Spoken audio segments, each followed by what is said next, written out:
Romains 2, 1 à 16. Qui que tu sois homme, toi qui juges, tu es donc inexcusable. En effet, en jugeant les autres, tu te condamnes toi-même, puisque toi qui juges, tu agis comme eux. Nous savons que le jugement de Dieu contre ceux qui agissent ainsi est conforme à la vérité. Et penses-tu, toi qui juges les autres de tels actes et qui les fais aussi, que tu échapperas au jugement de Dieu ? Ou méprises-tu les richesses de sa bonté, de sa patience et de sa générosité, en ne reconnaissant pas que la bonté de Dieu te pousse à changer d'attitude ? Par ton endurcissement et ton refus de te repentir, tu t'amasses un trésor de colère pour le jour où Dieu révélera sa colère et son juste jugement. Il traitera chacun conformément à ses actes. À ceux qui, par leur persévérance à faire le bien, recherchent l'honneur, la gloire et l'incorruptibilité, il donnera la vie éternelle. Mais il réserve son indignation et sa colère à ceux qui, par esprit de révolte, rejettent la vérité et obéissent à l'injustice. La détresse et l'angoisse atteindront tout être humain qui fait le mal, le juif d'abord, mais aussi le non-juif. La gloire, l'honneur et la paix seront pour tout homme qui fait le bien, le juif d'abord, mais aussi le non-juif, car devant Dieu, il n'y a pas de favoritisme. Tous ceux qui ont péché sans la loi périront aussi sans la loi. Et tous ceux qui ont péché sous la loi seront jugés au moyen de la loi. En effet, ce ne sont pas ceux qui écoutent la loi qui sont justes devant Dieu, mais ce sont ceux qui la mettent en pratique qui seront déclarés justes. Quand les non-juifs qui n'ont pas la loi font naturellement ce que prescrit la loi, ils se tiennent lieu de loi à eux-mêmes, bien qu'ils n'aient pas la loi. Ils montrent que l'œuvre de la loi est écrite dans leur cœur, car leur conscience en rend témoignage et leurs pensées les accusent ou les défendent tour à tour. C'est ce qui paraîtra le jour où, conformément à l'évangile que je prêche, Dieu jugera par Jésus-Christ le comportement secret des hommes. Amen. Donc, comme on l'a vu, nous continuons notre parcours de l'épître de Paul aux Romains dans le chapitre 2, les versets 1 à 16. Et nous parlerons du jugement, et plus précisément du jugement de Dieu. Est-ce que vous connaissez le footballeur Zlatan Ibrahimovic ? Et donc Zlatan, on dit juste Zlatan pour les vrais footeux, c'est un joueur de foot suédois qui a joué pendant plusieurs années au Paris Saint-Germain, donc le club de la ville.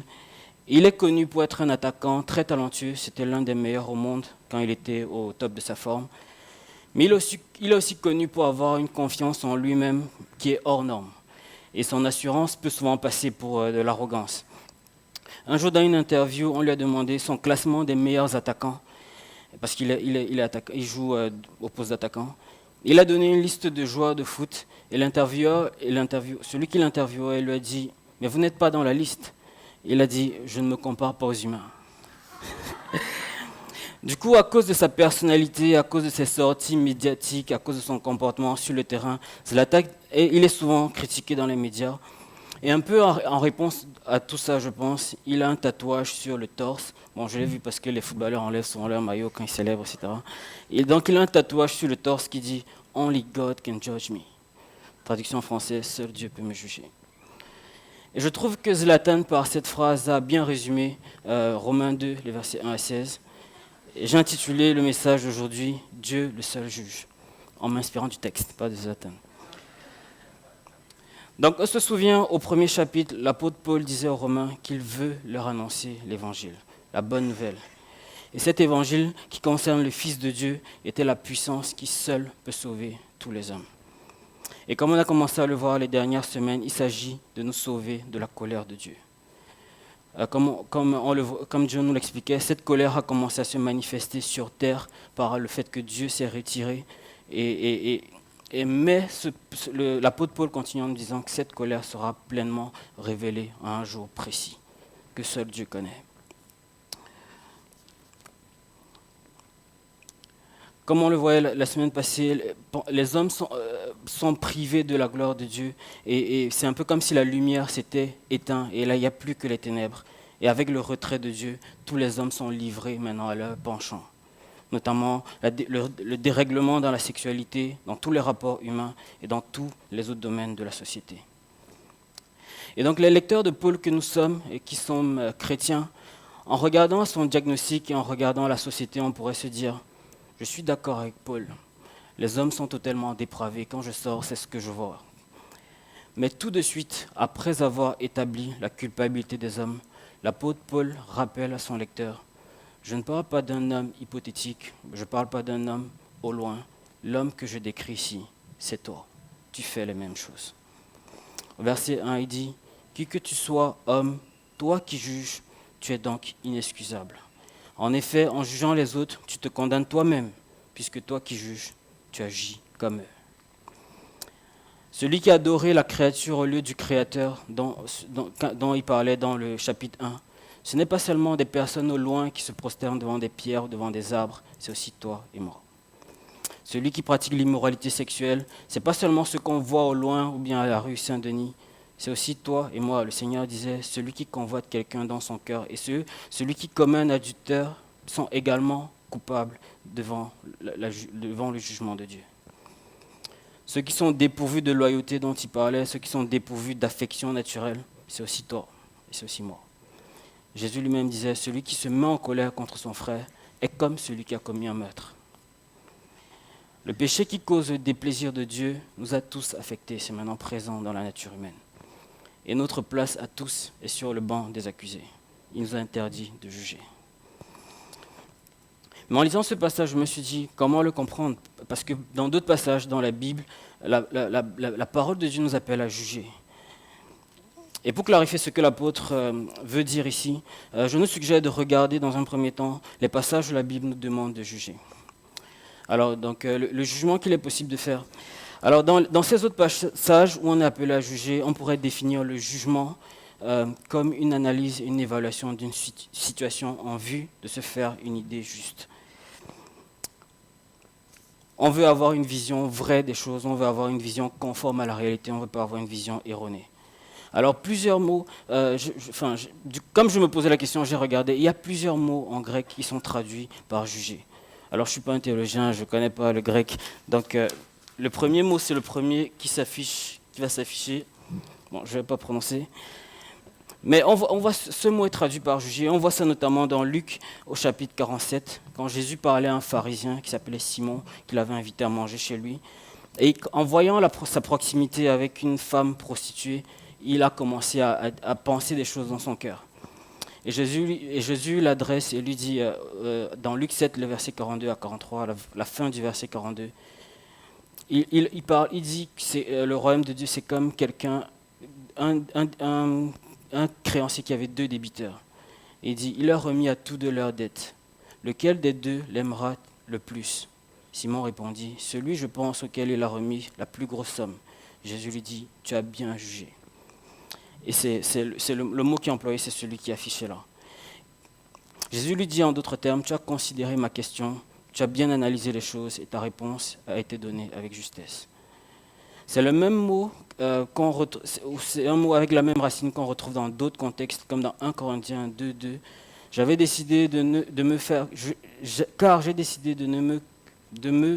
connaître parmi vous rien d'autre que Jésus-Christ et Jésus-Christ crucifié. En d'autres termes, l'apôtre Paul dit, j'ai jugé, mon jugement, c'est qu'il fallait que je limite mon discours à la personne de Jésus. Un deuxième mot, il y en a plusieurs, mais un deuxième mot que j'ai vu qui est aussi traduit par juger, c'est celui qui s'affiche là. On voit ça notamment dans Tite 3, verset 12. « À toi de venir me rejoindre à Nicopolis, car c'est là que j'ai résolu de passer l'hiver. » En gros, j'ai jugé qu'il était mieux que je passe l'hiver ici. Et ce mot est le même qui est utilisé par l'apôtre Paul pour parler de la discipline d'église dans 1 Corinthiens 5, les versets 1 à 3. Donc, on entend souvent dire qu'il y a de l'immoralité sexuelle parmi vous et une immoralité telle qu'on ne la mentionne même pas chez les non-chrétiens. C'est au point que l'un de vous a pris la femme de son père. Et plus loin, au verset 3, « Moi, absent de corps mais présent en esprit, j'ai déjà jugé l'auteur d'un tel acte comme si j'étais présent. » Donc on voit à plusieurs reprises dans la Bible que le jugement est non seulement autorisé, mais quelquefois il est même préconisé.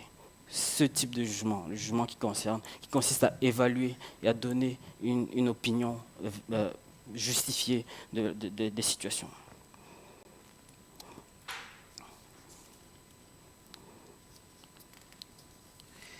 Mais dans ce passage, l'apôtre Paul nous parle d'un jugement qu'il est interdit à un chrétien de faire. Et le mot qui est traduit ici par juger, c'est ce mot-là. Il apparaît à plusieurs reprises dans le Nouveau Testament et à chaque fois, il fait toujours référence à un jugement qui a lieu dans un tribunal et qui aboutit potentiellement à une condamnation. On trouve ce mot par exemple dans Acte 23, lors de la comparution de Paul devant le Sanhédrin, qui était en quelque sorte le tribunal religieux des Juifs. Dans Acte 23, le versets 2 à 3, le grand prêtre Ananias ordonna à ceux qui étaient près de lui de le frapper sur la bouche. Alors Paul dit, « C'est toi que Dieu va frapper, muraille blanchie. Tu sièges pour me juger conformément à la loi et tu violes la loi en ordonnant qu'on me frappe. » Et une autre utilisation de ce mot, c'est dans Jean 5, au verset 22. C'est le Seigneur qui parle. « Le Père ne juge personne, mais il a remis tout jugement au Fils. » Donc le jugement dont il est question dans ce passage, c'est un jugement qui consiste à s'asseoir sur le siège de la justice et décréter une sentence sur des personnes. Nous devons faire attention à nos cœurs, nous qui avons connu le Seigneur, nous qui sommes entre guillemets religieux, à ne pas nous penser au-dessus de la masse maintenant que le Seigneur nous a trouvés. Et il y a une attitude qui peut faire irruption dans notre cœur et qui consistera à nous positionner comme étant meilleurs que les autres hommes. Et c'est ce que l'apôtre Paul adresse juste après avoir fait l'état des lieux de la dépravation des hommes. Ensuite, dans la suite du passage, il nous donne quelques raisons pour lesquelles nous ne pouvons pas juger. La première, c'est que d'abord nous faisons les mêmes choses, comme on voyait tout à l'heure. Verset 1, en effet, en jugeant les autres, tu te condamnes toi-même, puisque toi qui juges, tu agis comme eux. Proclamer une sentence, ou bien même dans son cœur, se comporter comme si des hommes pécheurs mériteraient la sanction de Dieu, serait comme proclamer une sentence sur nous-mêmes. Vu que dans les standards de la justice de Dieu, nos actions par notre propre nature, sans l'Esprit de Dieu, sont aussi condamnables que les actions des autres hommes.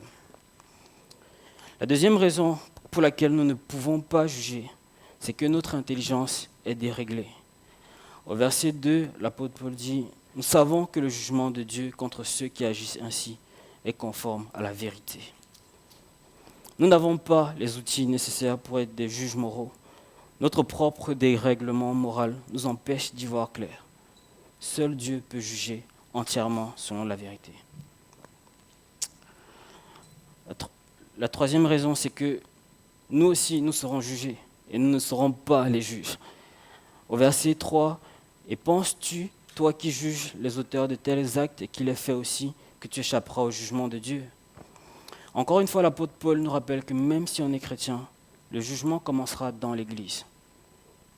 Le jour du jugement, nous ne serons pas assis avec Dieu, nous serons assis comme les autres en train d'être jugés et nous serons jugés les premiers. Le jugement commencera dans l'Église. Et la dernière raison, c'est que nous sommes au bénéfice de la bonté de Dieu. S'il y a une distance infinitésimale qui nous sépare des pires des pécheurs, il y a une distance infinie qui nous sépare de la justice parfaite de Dieu. Et cette distance infinitésimale qui nous sépare des pires des pécheurs, c'est à cause de la bonté de Dieu, qui ne nous laisse pas aller jusqu'au bout de notre péché. Au verset 4, « Méprises-tu les richesses de sa bonté, de sa patience, de sa générosité, en ne reconnaissant pas que la bonté de Dieu te pousse à changer d'attitude ?» Ce n'est pas par nous-mêmes que nous pouvons changer d'attitude, ce n'est pas par nous-mêmes que nous pouvons venir au Seigneur, mais c'est par sa bonté qui nous attire à lui. Et d'après l'apôtre Paul dans ce passage, se positionner en tant que juge moral des actions des autres reviendra à mépriser la bonté de Dieu qui nous donne la repentance. C'est par sa bonté qu'il nous l'a donnée et c'est aussi par sa bonté qu'il peut la donner aux autres. Au lieu de regarder les autres hommes comme ceux qui sont livrés à la colère de Dieu, on devrait aussi les regarder comme des sujets potentiels de la même bonté que nous avons reçue. Par la patience de Dieu, il a enduré nos péchés et nous a finalement accordé sa repentance. Et sa bonté et sa patience sont suffisamment larges pour ceux qui ne sont pas encore sauvés. Donc on a vu pourquoi nous ne pouvons pas juger. Et dans ce passage, l'apôtre Paul rappelle que c'est Dieu seul que revient le droit de juger. Et il nous décrit comment Dieu va procéder à ce jugement. Donc la bonté de Dieu et sa patience font qu'il n'est pas prompt à déchaîner sa colère. Mais ce qu'on voit dans ce texte, c'est qu'il y a un jour du jugement, il y a un jour de la colère de Dieu. Déjà au verset 5, il dit « Par ton endurcissement et ton refus de te repentir, tu t'amasses un trésor de colère pour le jour où Dieu révélera sa colère et son juste jugement. » Pour l'instant, on vit un peu dans une zone grise. Comme on le voyait, la parole de Dieu la colère de Dieu est déjà agissante dans notre monde. Dieu, qui est la seule source de bien véritable, s'est retiré et a livré les hommes à eux-mêmes. Et à présent, ils sont complètement dépravés, leur intelligence est déréglée, leurs corps sont livrés à la souillure du péché. Mais on voit aussi que la bonté de Dieu subsiste encore dans ce monde. Ce que la Bible englobe dans la bonté de Dieu, c'est sa propension à donner de bonnes choses à ses créatures. La Bible dit que Dieu est essentiellement bon. Dieu continue à donner aux pécheurs dans ce monde un cadre de vie, déjà la vie. Dieu continue à donner aux pécheurs dans ce monde la possibilité de se réjouir des choses qu'il a créées, d'avoir des enfants, des amis, de la famille. Mais il y a un jour où Dieu va dire stop et Dieu va tout reprendre. Dieu a décrété, on voit dans la Bible, Dieu a décrété quand arriveraient les grands événements de son plan. Il est absolument maître sur le déroulé de son plan, de tout ce qui arrive. On le voit dans les prophètes et dans les évangiles. Dieu connaissait avec précision le jour où son Fils viendrait sur la terre pour vivre comme un homme. Il connaissait avec précision le jour de sa mort, le jour de sa résurrection et comment tout allait se faire. De la même manière, Dieu connaît avec précision le jour de la seconde venue de son Fils. Ce sera un jour de la semaine comme un autre. Une chance sur 7 que ce soit un jeudi. Il y aura les événements habituels, et le Seigneur lui-même disait, il y aura des gens qui se marient, il y aura des gens qui seront dans le métro, boulot, dodo. Peut-être qu'on sera en train de préparer les prochains Jeux Olympiques, ce sera pendant les Jeux Olympiques, c'est forcément l'un des deux. Je ne fais pas un pronostic, je ne suis pas prophète, mais je veux juste dire que ce sera un jour comme un autre. Mais Dieu sait, le jour, la semaine, l'année, où il y aura le jour de son jugement, le jour où sa colère va se révéler, comme dit ce texte. Le deuxième élément qu'on voit sur le jugement de Dieu, c'est que chacun sera jugé conformément à ses actes. Au verset 6, il traitera chacun conformément à ses actes. Et le jugement commencera dans l'Église. On le voit par ailleurs dans la Bible. C'est vrai qu'on est sauvé par la foi, mais la foi véritable produit des fruits et un certain style de vie. Et il y aura un jugement pour les chrétiens et pour les non-chrétiens où on répondra de ce que nous aurons fait dans notre corps. Un autre élément, le troisième élément qu'on voit dans ce texte concernant le jour du jugement, c'est que ce sera un jour de récompense. À la base, je pensais parler de la sanction, mais l'apôtre Paul parle d'abord de la récompense, parce qu'il y a une raison. Au verset 7, « À ceux qui, par leur persévérance à faire le bien, cherchent l'honneur, la gloire et l'incorruptibilité, il donnera la vie éternelle. » La vie éternelle, ce n'est pas juste une existence qui ne va pas se terminer. Tous les hommes ont une existence qui ne va pas se terminer. Dès qu'un enfant est né, son âme va exister infiniment, indéfiniment. Mais la vie éternelle que Dieu promet à ceux qui auront persévéré à faire le bien, à rechercher l'honneur, la gloire et l'incorruptibilité, c'est une vie dans la présence de Dieu. C'est une vie où il n'y aura plus de pleurs, plus de guerre, plus de larmes, plus de pauvreté, plus d'injustice, plus de querelles, plus de péché. Dieu sera toujours souriant en regardant les hommes, jamais irrités. Les hommes ne seront jamais honteux devant Dieu. Ils n'auront aucun sentiment de culpabilité pour en regarder Dieu.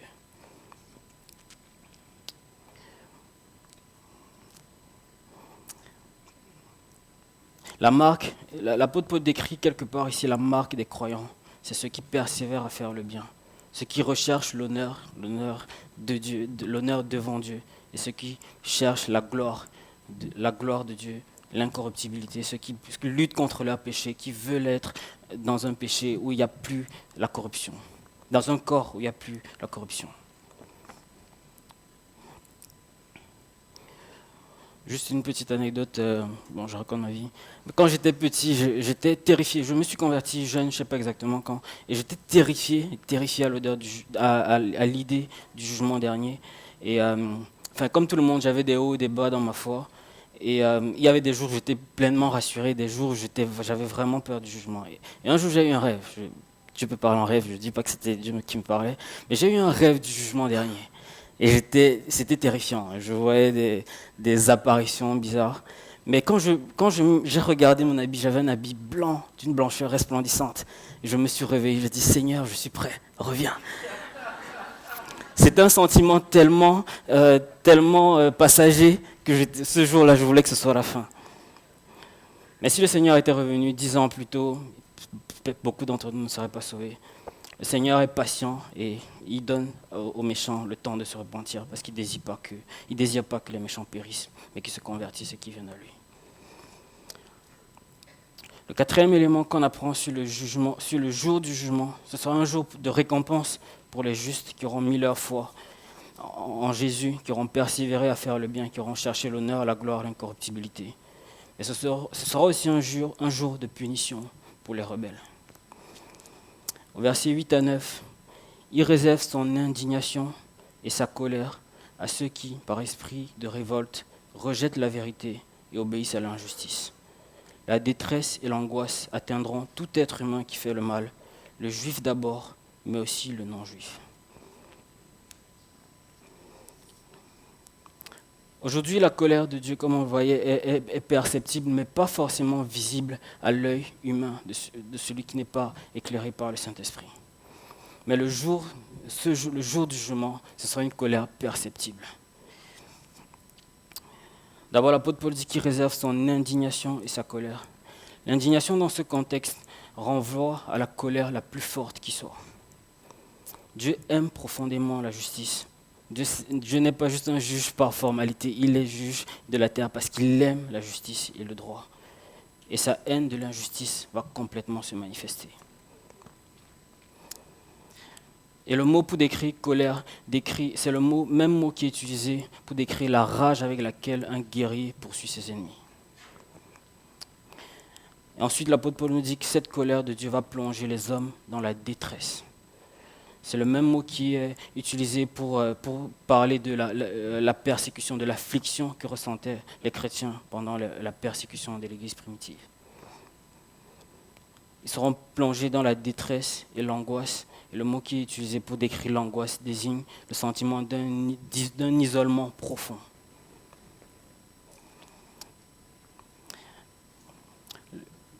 Après la punition des rebelles, l'apôtre Paul parle du fait que ce sera un jugement juste et impartial. Comme on l'a vu au verset 6, il traitera chacun conformément à ses actes. Le jugement de Dieu sera juste et proportionné en fonction de ce qu'on a fait. D'ailleurs, en parlant de ceux qui jugeaient, il disait, en faisant ça, tu accumules un trésor de colère. Et puis dans les versets 12 à 13, il se dit, tous ceux qui ont péché sans la loi périront aussi sans la loi. Tous ceux qui ont péché sous la loi seront jugés au moyen de la loi. En effet, ce ne sont pas ceux qui écoutent la loi qui sont justes devant Dieu, mais ce sont ceux qui la mettent en pratique qui seront déclarés justes. Le jugement de Dieu sera juste et proportionné. Dieu prendra en compte les informations qu'on a reçues. À celui à qui on a beaucoup donné, il demandera beaucoup. Et enfin au verset 16, c'est ce qui paraîtra le jour où, conformément à l'évangile que je prêche, Dieu jugera par Jésus-Christ le comportement secret des hommes. Il n'y a rien qui se fait en secret ou de ce qui se dit en secret qui ne sera pas exposé au jour du jugement de Dieu. Tout sera exposé et jugé. En tant qu'enfant de Dieu, on est appelé à agir à la lumière Mais pour ce qui se fait en secret, Dieu a un jour où il va l'exposer et juger. Alors, quelques réponses que je trouve à ce passage. Pour revenir à Zlatan, d'un certain sens, on peut juger ses actions. Si on regarde un match, on peut estimer qu'il a fait une faute, on peut émettre un jugement sur son attitude, et quelquefois ça peut être juste. Mais en ce qui concerne le jugement qui consiste à déclarer ce qu'il mériterait ou à faire un jugement de la valeur morale de sa vie, c'est un jugement que Dieu seul connaît. Dieu connaît ses motifs les plus profonds. C'est lui qui sait exactement la quantité d'informations qu'il a eues. C'est lui qui sait exactement le bien ou le mal qu'il a fait. Et c'est Dieu seul qui est capable de le juger. La première réponse que nous devons tirer de ce texte, c'est de nous rappeler que Dieu est le seul juge. Et nous sommes juste des personnes, des accusés qui ont été sauvés par la grâce à cause de sa bonté. La deuxième réponse que je trouve qu'on peut tirer de ce texte, c'est qu'on doit se rappeler de nos récompenses célestes. Dans la prédication de l'évangile que Paul adresse aux Romains, il inclut le jugement de Dieu, il parle du jugement de Dieu. Et je pense que le jugement de Dieu devrait avoir pour effet de nous maintenir en éveil. Nous sommes des hommes et donc nous sommes prompts à oublier. Et si l'Église de Rome avait besoin d'un rappel pour éveiller leur foi, nous en avons tout autant besoin. Nous aurons des récompenses dans le ciel. Nous serons jugés en fonction des actions que nous avons commises dans nos corps. À cause de ça, nous pouvons endurer l'épreuve, nous pouvons supporter la tentation, nous pouvons persévérer dans le service de l'Église. Nous pouvons reporter notre gratification à plus tard, nous pouvons nous priver des plaisirs de la terre vers lesquels notre chair est attirée. La manière de vivre à laquelle nous sommes appelés à présent est une vie contre nature pour l'homme naturel. C'est une vie possible uniquement en s'appuyant sur l'Esprit de Dieu. Je pensais à ce passage dans Colossiens 3, les versets 1 à 4. Si donc vous êtes ressuscités avec Christ, recherchez les choses d'en haut, où Christ est assis à la droite de Dieu. Attachez-vous aux réalités d'en haut et non à celles qui sont sur la terre. En effet, vous avez connu la mort et votre vie est cachée avec Christ en Dieu. Quand Christ, votre vie, apparaîtra, alors vous apparaîtrez aussi avec lui dans la gloire. Et la troisième et dernière réponse que je trouve qu'on peut tirer de ce texte, bon, je ne connais pas tout le monde ici, et c'est au cas où vous n'êtes pas encore réconcilié avec Dieu par le seul moyen qu'il a donné, par Jésus son Fils, fuyez le jour de la colère. Si vous écoutez et que vous n'êtes pas encore en Christ, si vous n'avez pas encore mis votre foi en Jésus pour le pardon de vos péchés, la Bible dit qu'il y a un seul bon jour pour venir à lui, et c'est aujourd'hui. Des fois j'ai entendu, quand on fait l'évangélisation, souvent j'entends des gens dire « Si je venais à Dieu maintenant, je serais hypocrite. Je veux venir à lui si je suis convaincu. Je ne veux pas juste venir parce que j'ai peur de l'enfer. » Et moi je me dis, si ce n'était que ça, ce serait une bonne raison. C'est comme quelqu'un qui est près de mourir, à qui on propose un médicament et qui peut le sauver. Il dit, c'est quoi les molécules qu'il y a dedans? Il dit, je ne suis pas convaincu. Si je le prenais, ce serait juste par peur de la mort. Je veux le faire par conviction. Et je crois que la peur de mourir, c'est une bonne raison de prendre un médicament. Et c'est l'un des buts pour lesquels Dieu nous parle de son jugement à venir, pour que nous fuyions ce jugement et que nous venions à lui. On voit ça notamment dans Jérémie 36, au verset 3. Dieu avait proclamé des paroles de menace à travers le prophète Jérémie. Et dans Jérémie 36, au verset 3, il dit « Quand la communauté de Juda entendra tout le mal que je prévois de lui faire, peut-être chacun renoncera-t-il à sa mauvaise conduite. Alors je pardonnerai leurs fautes et leurs péchés. » Si c'est votre cas, nous vous en supplions, fuyez le jour de la colère, soyez réconciliés avec Dieu. Je vais juste prier pour nous.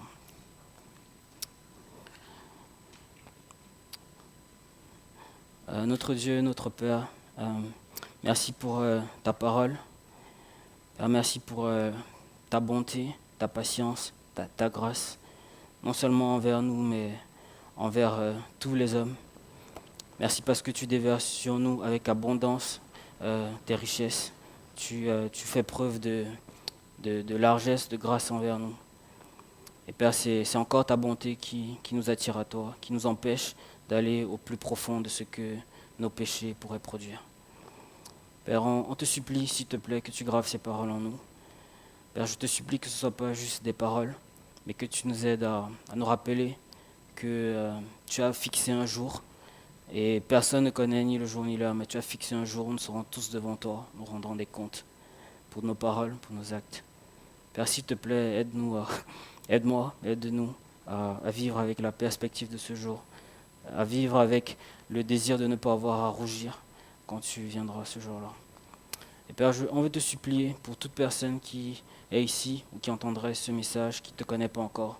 Père, on te supplie que tu l'appelles à toi. Et Père, on te supplie que si possible, aucun d'entre nous ne connaisse ton indignation et ta colère ce jour-là. Père, on te prie au nom de Jésus. Amen.